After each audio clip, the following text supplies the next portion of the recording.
ഇനി വനഭൂമി കയറിയാൽ അവരുടെ സ്ഥാനം ജയിലായിരിക്കുമെന്ന് തീരുമാനിച്ച് നടപടികൾ എടുക്കേണ്ടി വരും. കർക്കശമായിട്ടുള്ള നിലപാടെടുക്കേണ്ടി വരും.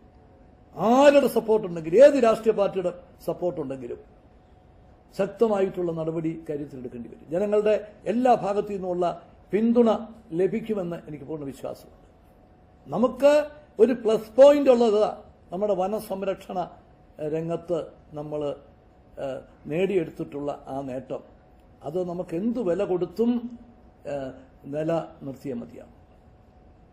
അതുപോലെ വികസന പ്രവർത്തനങ്ങൾ വരുമ്പോൾ അതിനും വളരെ കരുതലോടുകൂടി മാത്രമേ നമുക്ക് മുമ്പോട്ട് പോകാൻ സാധിക്കൂ. പരിസ്ഥിതിയെ തകർത്തുകൊണ്ട് മുമ്പോട്ട് പോകാൻ സാധിക്കത്തില്ല.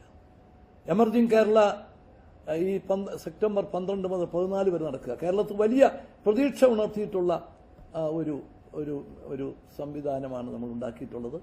52 രാജ്യങ്ങളിൽ നിന്ന് പ്രതിനിധികൾ വരുന്നു. 2500-ലധികം ഡെലിഗേറ്റ്സ് ഇപ്പോൾ തന്നെ രജിസ്റ്റർ ചെയ്ത് രജിസ്ട്രേഷൻ നിർത്തിവെച്ചിരിക്കുക.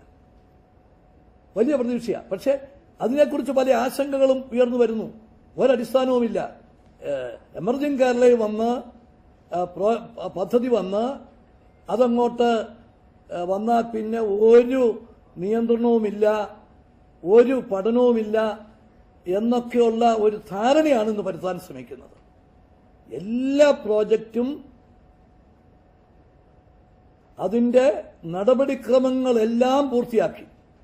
ഇതിനകത്ത് വളരെ വ്യക്തമായിട്ട് പറഞ്ഞിട്ടുണ്ട്, ഏത് പ്രോജക്റ്റും പരിസ്ഥിതി ആഘാത പഠനം നടത്തി അതിന്റെ വ്യവസ്ഥാപിതമായ മാർഗത്തിലുള്ള ക്ലിയറൻസ് കിട്ടിയാൽ മാത്രമേ പോകത്തുള്ളൂ.